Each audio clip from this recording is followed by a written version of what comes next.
എല്ലാവർക്കും നമസ്കാരം. ഇന്ന് നമ്മൾ ചെയ്യാൻ പോകുന്നത് ഓവൻ ഉള്ളവർക്കും ഇല്ലാത്തവർക്കും വീട്ടിൽ വളരെ സിമ്പിൾ ആയിട്ട് ചെയ്യാൻ പറ്റുന്ന പൈനാപ്പിൾ കേക്ക് ആണ്. അപ്പോൾ ട്രൈ ചെയ്ത് നോക്കിയിട്ട് അഭിപ്രായങ്ങൾ പറയുക, ലൈക്ക് ചെയ്യുക, ഷെയർ ചെയ്യുക. അപ്പോൾ നമ്മുടെ പൈനാപ്പിൾ കേക്ക് എങ്ങനെ ഉണ്ടാക്കുന്നത് നോക്കാം. അപ്പോൾ നമുക്ക് കേക്ക് ഉണ്ടാക്കാനായിട്ട് തുടങ്ങാം. ആദ്യം തന്നെ നമ്മൾ കേക്ക് ബേക്ക് ചെയ്യാൻ പോകുന്ന ടിന്ന് കുറച്ച് ഓയിലൊക്കെ ഒന്ന് ഗ്രീസ് ചെയ്തെടുക്കുക. അതുപോലെ അതിൻ്റെ സെൻറ്ററിൽ ഒരു വാക്സ് പേപ്പറൊക്കെ ഒന്ന് സെറ്റ് ചെയ്ത് വെക്കുക. അപ്പോൾ ഓൾറെഡി ഞാൻ അതിൽ സെറ്റ് ചെയ്ത് വെച്ചിട്ടുണ്ട്. ഞാനിപ്പോൾ എടുത്തിരിക്കുന്നത് 6 ഇഞ്ചിൻ്റെ ഒരു കേക്കിൻ്റെ ടിന്നാണ് കേട്ടോ. ഇനി നമുക്ക് ഡ്രൈ ഇൻഗ്രീഡിയൻസ് ഒന്ന് മിക്സ് ചെയ്തെടുക്കാം. അപ്പോൾ ഒരു ബൗൾ എടുക്കുക, അതിലേക്ക് 1 കപ്പ് മൈദ ഇട്ട് കൊടുക്കുക. ഇത് അരിച്ചെടുക്കാനായിട്ടുള്ളതാണ്. അപ്പോൾ ഒരു അരിപ്പ വെക്കുക, അതിലേക്ക് നമുക്ക് 1 കപ്പ് മൈദ ഇട്ട് കൊടുക്കാം. ഒരു നുള്ളു ഉപ്പിട്ട് കൊടുക്കാം. 1/2 teaspoon baking soda, 1 teaspoon baking powder. ഇനി നന്നായിട്ടൊന്ന് അരിച്ചെടുക്കുക. ഒരു 2 പ്രാവശ്യമായിട്ട് അരിച്ചെടുക്കണം.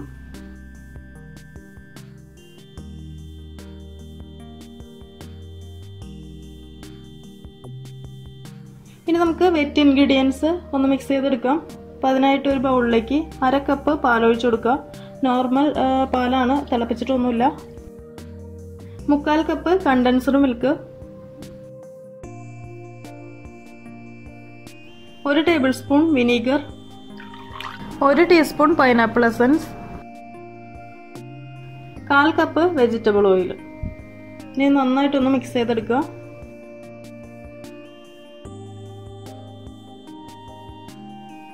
ഇതിലേക്ക് ഇപ്പോൾ നമ്മൾ അരിച്ചു വെച്ചിരിക്കുന്ന പൊടികൾ കുറേശ്ശെയായിട്ട് ഇട്ട് കൊടുക്കുക.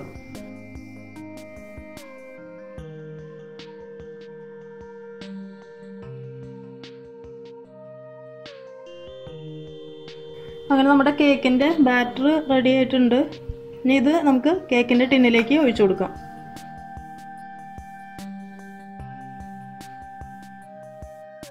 ഇനി ഇത് നമുക്ക് ബേക്ക് ചെയ്തെടുക്കാം. ഇനി ഒരു കുക്കർ എടുക്കുക, അതിലേക്ക് ഇതുപോലത്തെ ഒരു തട്ട് വെച്ച് കൊടുക്കുക. എന്നിട്ട് ഇത് അടച്ചിട്ട് ഒരു 5 മിനിറ്റ് നല്ല ഹൈ ഫ്ലെയിമിൽ വെച്ചിട്ടൊന്ന് ചൂടാക്കി എടുക്കുക. അപ്പോൾ ഈ വിസിൽ ഒരു മാറ്റി വെച്ചിട്ട് വേണം കേട്ടോ ഇത് ചൂടാക്കാനായിട്ട് വെക്കാനായിട്ട്. നമ്മുടെ കുക്കർ നന്നായിട്ട് ചൂടായി വന്നിട്ടുണ്ട് കേട്ടോ. ഇനി ഇത് ഓപ്പൺ ചെയ്തിട്ട് നമ്മുടെ ഈ കേക്കിൻ്റെ ടിന്ന് ഇതിനകത്തോട്ട് ഇറക്കി വെക്കാം.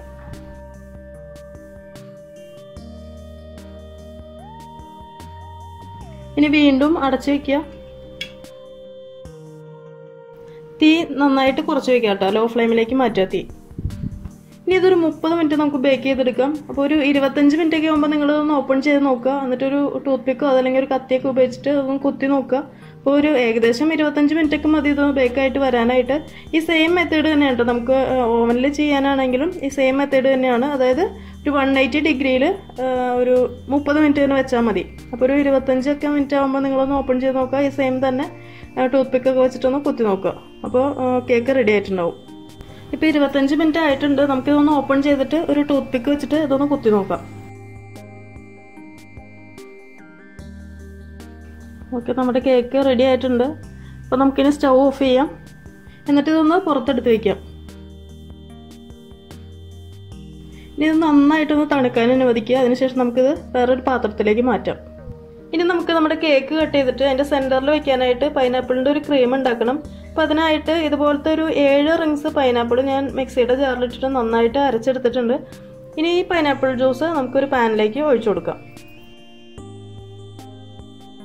ഇനി സ്റ്റൗ ഓൺ ചെയ്തിട്ട് ലോ ഫ്ലെയിമിൽ ഇട്ടിട്ട് ഇത് നന്നായിട്ടൊന്ന് വേവിച്ചെടുക്കുക. അപ്പോൾ ഇതിലെ വെള്ളം ഒന്ന് വറ്റി ഒന്ന് തിക്കായിട്ട് വരണം.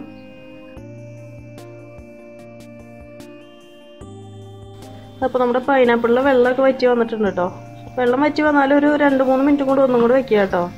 കാരണം അതിൻ്റെ ഒരു കളറൊന്ന് ചേഞ്ച് ആവണം, അതായത് ഒന്നും കൂടി ഒന്ന് കുക്കായിട്ട് വരണം. അപ്പോൾ ഇത് നമ്മുടെ പൈനാപ്പിൾ വെള്ളമൊക്കെ വറ്റി ഒന്നുകൂടെ ഒന്ന് വെന്ത് നല്ല കറക്റ്റ് പരുവായിട്ടുണ്ട്. കളറൊക്കെ ഒന്ന് നന്നായിട്ട് ചേഞ്ച് ആയിട്ടുണ്ട്. ഇനി നമുക്ക് സ്റ്റൗ ഓഫ് ചെയ്യാം. എന്നിട്ട് ഇതിലേക്ക് നമുക്ക് കണ്ടൻസ്ഡ് മിൽക്ക് ഒഴിച്ചു കൊടുക്കാം. അപ്പോൾ ഇതിലേക്ക് ഒഴിക്കുന്ന മധുരത്തിൻ്റെ അളവെന്ന് പറയുമ്പോൾ നിങ്ങൾ എടുക്കുന്ന പൈനാപ്പിളിൻ്റെ പുളിക്കും മധുരത്തിനും അനുസരിച്ചൊരു മാറ്റം വരും കേട്ടോ. അപ്പോൾ ഞാൻ ഇതിൽ ഏകദേശം ഒരു 1/2 കപ്പിന് അടുത്ത് ഒഴിക്കുകയാണ്. അതിനുശേഷം നമുക്ക് ടേസ്റ്റ് ചെയ്ത് നോക്കിയിട്ട് പോരാത്തുണ്ടെങ്കിൽ ഒഴിച്ചു കൊടുക്കാം.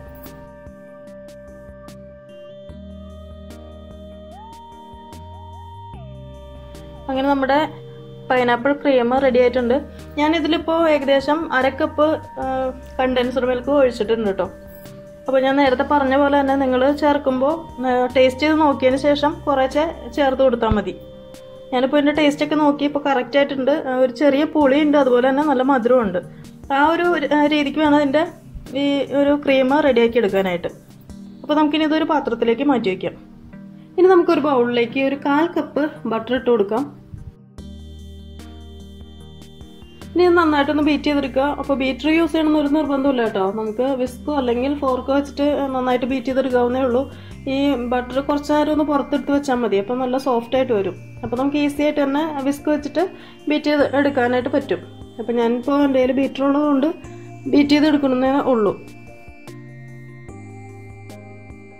ഇനി നമുക്കിതിലേക്ക് ഒരു 1/4 കപ്പ് പഞ്ചസാര പൊടിച്ചതും കൂടി ചേർത്ത് കൊടുത്തിട്ട് നന്നായിട്ടൊന്ന് ബീറ്റ് ചെയ്തെടുക്കുക. അപ്പോൾ കുറേശ്ശെ ഇട്ടാൽ മതി, കുറേശ്ശെ ഇട്ട് കൊടുത്തിട്ട് ബീറ്റ് ചെയ്തെടുക്കുക.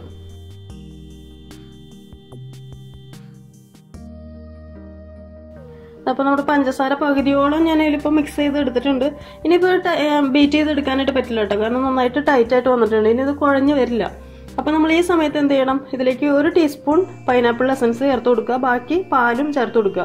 പാലെന്ന് പറയുമ്പോൾ അധികം ഒന്നും ഒഴിക്കരുത്, ഒരു 2 ടേബിൾ സ്പൂണൊക്കെ ആദ്യം ഒന്ന് ഒഴിച്ച് ബീറ്റ് ചെയ്തെടുക്കുക. എന്നിട്ട് പോരാത്തുണ്ടെങ്കിൽ ലൂസ് ആവുന്നതിനനുസരിച്ചിട്ട് ഒഴിച്ചു കൊടുക്കുക. 1 ടീസ്പൂൺ പൈനാപ്പിൾ എസൻസ് ചേർത്ത് കൊടുത്തു. ഇനി ഇത് ഒന്നുകൂടെ ഒന്ന് ബീറ്റ് ചെയ്തെടുക്കുക.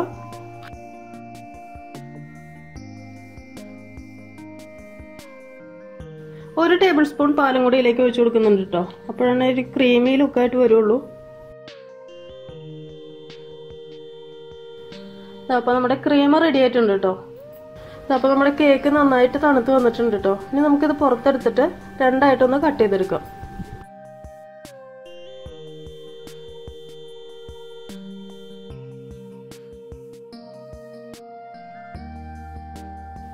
ഇനി നമുക്ക് ഈ കേക്കിന് ഉള്ളിൽ ആയിട്ട് കുറച്ച് ഷുഗർ സിറപ്പ് ഒന്ന് ഒഴിച്ചു കൊടുക്കാം. അപ്പം ഞാനിവിടെ എടുത്തിരിക്കുന്നത് 2 ടേബിൾ സ്പൂൺ പഞ്ചസാരയിൽ ഒരു 1/4 കപ്പ് ചൂടുവെള്ളം ഒഴിച്ചിട്ട് നന്നായിട്ട് അലിയിപ്പിച്ച് എടുത്തതാണ്. ഇതിൽ നിന്ന് കുറച്ച് നമുക്ക് ഇതിൻ്റെ മുകളിലായിട്ട് ഒഴിച്ചു കൊടുക്കാം. ഇനി ഇതിൻ്റെ സെൻറ്ററിലായിട്ട് നമുക്ക് നേരത്തെ നമ്മൾ ഉണ്ടാക്കി വെച്ചിരുന്ന പൈനാപ്പിളിൻ്റെ ക്രീം ഉണ്ടല്ലോ, അത് ഇതിൻ്റെ സെൻറ്ററിലായിട്ട് വെച്ച് കൊടുക്കുക.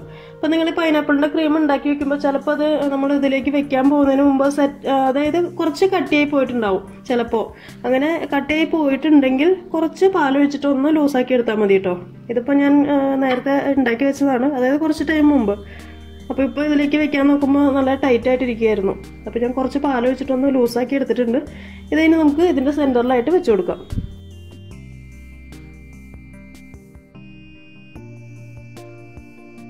ഇനി നമുക്ക് ഇത് മുറിച്ച് വെച്ചതിൻ്റെ ബാക്കിയുള്ള പീസ് ഇതിൻ്റെ മുകളിലായിട്ട് വെച്ച് കൊടുക്കാം. അപ്പോൾ ഞാനിത് തിരിച്ച് വെക്കുകയാണ്, കാരണം ഇതിൻ്റെ സെൻറ്ററിൽ ചെറിയൊരു കുഴിവ് പോലെ ഉണ്ട്. അപ്പോൾ ഞാൻ തിരിച്ച് വെക്കുകയാണ്. അപ്പോൾ കറക്റ്റ് ലെവലിൽ ഇരുന്നോളൂ, അതല്ലെങ്കിൽ അതിൻ്റെ സെൻറ്ററിൽ ഒരു ചെറിയ കുഴിവ് പോലെ വരും. ഇനി വീണ്ടും ഇതിന് മുകളിലായിട്ട് കുറച്ച് ഷുഗർ സിറപ്പ് ഒഴിച്ചു കൊടുക്കാം.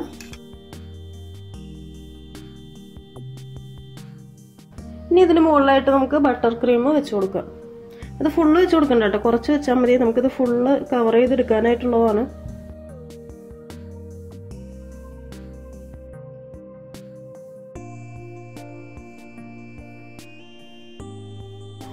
ഇനി നമുക്ക് ഈ കേക്കിൻ്റെ സൈഡുകളിലായിട്ട് ബട്ടർ ക്രീം വെച്ച് കൊടുക്കണം. അപ്പം ഞാനിതുപോലത്തെ ഒരു പൈപ്പിംഗ് ബാഗിലാണ് കേട്ടോ ഈ ബട്ടർ ക്രീം ഇതിലേക്ക് വെക്കാൻ പോകുന്നത്. അപ്പം നിങ്ങൾക്ക് ഏത് എളുപ്പം എന്ന് വെച്ച് കഴിഞ്ഞാൽ അതുപോലെ ചെയ്യുക. അതായത് സ്പാറ്റിൽ അല്ലെങ്കിൽ കത്തി വെച്ചിട്ട് ഇതിൻ്റെ സൈഡിൽ ബട്ടർ ക്രീം വെച്ച് കൊടുക്കാം. അപ്പോൾ ഏതാ നിങ്ങൾക്ക് എളുപ്പം എന്ന് വെച്ചാൽ അതുപോലെ തന്നെ ചെയ്യാം.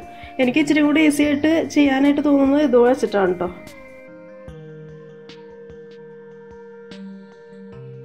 അപ്പോൾ നമ്മൾ ഇതിൻ്റെ ക്രീം ഇതിൻ്റെ സെൻറ്ററിലായിട്ടുണ്ട്, അതായത് നമ്മൾ ഈ കട്ട് ചെയ്തതിൻ്റെ സെൻറ്ററിൽ മാത്രം ഇങ്ങനെ ക്രീം ജസ്റ്റ് ഫില്ല് ചെയ്ത് എടുത്തിട്ടുള്ളൂ.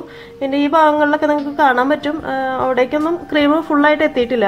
ഇനി നമുക്കിതൊരു കത്തി ഉപയോഗിച്ചിട്ട് ഇതൊന്ന് ലെവൽ ചെയ്തെടുക്കാം. കത്തി വെച്ചിട്ട് ഇതുപോലെ ഇങ്ങനെ സ്പ്രെഡ് ചെയ്ത് കൊടുക്കുമ്പോൾ ഇതൊന്ന് ചൂടുവെള്ളത്തിലൊന്ന് മുക്കിയതിന് ശേഷം വേണം കേട്ടോ ഇങ്ങനെ ചെയ്യാനായിട്ട്. അപ്പോൾ നിങ്ങൾക്ക് ഈസി ആയിട്ട് ചെയ്യാൻ പറ്റും. അപ്പോൾ നമ്മുടെ കേക്കിൽ ക്രീമൊക്കെ ഫില്ല് ചെയ്തെടുത്തിട്ടുണ്ട്. ഇതിപ്പോൾ ഞാൻ അധികം തിക്കിൽ ക്രീം വെച്ചിട്ടില്ല കേട്ടോ, ജസ്റ്റ് ഒരു തിൻ ലെയറായിട്ട് വെച്ചിട്ടുള്ളൂ. അതുപോലെ തന്നെ ഇതിൻ്റെ സൈഡിലൊക്കെ നിങ്ങൾക്ക് കാണാം, ഞാൻ കാണിച്ചു തരാം. ഇങ്ങനെ ക്രീം ഫുള്ളായിട്ട് ഇങ്ങനെ വെച്ചിട്ടില്ല. അതായത് ഇപ്പോൾ നമ്മുടെ ക്രീം ബണ്ണൊക്കെ ഇല്ലേ, ക്രീം ബൺ അല്ലെങ്കിൽ ക്രീം ബിസ്ക്കറ്റൊക്കെ പോലെ ആണ് ഇതിലേക്ക് ക്രീം വെച്ചേക്കുന്നത്. കണ്ടോ, ഇതേ ഒരു ലെയറിലാണ് ഞാൻ ക്രീം വെച്ചേക്കുന്നത്. ഇതിലിപ്പോൾ നമ്മളിപ്പോൾ ഫസ്റ്റ് ലെയറിൽ ക്രീം ഇട്ടത് അധികം തിക്കായിട്ട് വെക്കണമെന്നില്ല, കാരണം ഇനിയും നമ്മൾ ഇതിലിപ്പോൾ ക്രീം ഫില്ല് ചെയ്തെടുക്കാൻ പോവാണ്. അപ്പോൾ അത് ഡിസൈൻ ചെയ്തിട്ടാണ് വെക്കുന്നത്. അതുകൊണ്ടാണ് നമ്മൾ ഈ ഫസ്റ്റ് ലെയർ തിന്നായിട്ട് എടുത്തേക്കുന്നത്. ഇനി നമുക്ക് ഈ കേക്ക് ഡിസൈൻ ചെയ്യാനായിട്ടുള്ള ബട്ടർ ക്രീമിലേക്ക് കുറച്ച് ഫുഡ് കളർ ചേർത്ത് കൊടുക്കാം. അപ്പോൾ ഇത്രയും ക്രീം എൻ്റെ അടുത്ത് ബാക്കിയുണ്ട് കേട്ടോ. അപ്പോൾ അതിനനുസരിച്ചിട്ടാണ് ഞാൻ ഈ കേക്കിലേക്ക് ക്രീം ഫില്ല് ചെയ്ത് കൊടുത്തേക്കുന്നത്. അപ്പോൾ നിങ്ങൾ ചെയ്യുമ്പോൾ അതുപോലെ തന്നെ ചെയ്യുക. അധികം അങ്ങോട്ട് ക്രീം നമ്മുടെ കേക്കിലേക്ക് ആദ്യം വെക്കാതിരിക്കുക. ഡിസൈൻ ചെയ്ത് വരുമ്പോൾ കറക്റ്റ് ആ ക്രീം കേക്കിൽ ഉണ്ടാവും. നമ്മുടെ ഈ കേക്ക് പൈനാപ്പിൾ കേക്ക് ആയതുകൊണ്ട് നമുക്ക് ഇതിലേക്ക് യെല്ലോ ഫുഡ് കളർ ചേർത്ത് കൊടുക്കാം.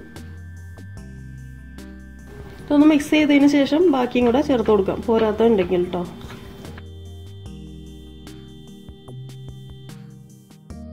ഇതിപ്പോൾ മതിയാവും കേട്ടോ, ഈ ഒരു കളർ മതി. ഇനിയിപ്പോൾ ഇതിൽ കൂടുതലായിട്ട് കളർ ചേർക്കണമെന്നില്ല. ഇതിപ്പോൾ ഓക്കെ ആണ്. ഇനി ഇത് നമുക്ക് വീണ്ടും പൈപ്പിംഗ് ബാഗിലേക്ക് ഫില്ല് ചെയ്തെടുക്കാം. അപ്പം ഞാൻ ഈ കേക്ക് ഡിസൈൻ ചെയ്യാൻ പോകുന്നത് ഇതേപോലത്തെ പൈപ്പിംഗ് ബാഗിൽ ഇതേപോലത്തെ നോസിലിട്ടിട്ടാണ് കേട്ടോ. ഇതാണ് ഡിസൈൻ വരുന്നത്. അപ്പം നിങ്ങൾക്ക് ഏത് ഡിസൈനാണ് നിങ്ങൾ ചെയ്യുന്നതെന്ന് വെച്ചാൽ അതിനനുസരിച്ചിട്ട് ചെയ്യുക.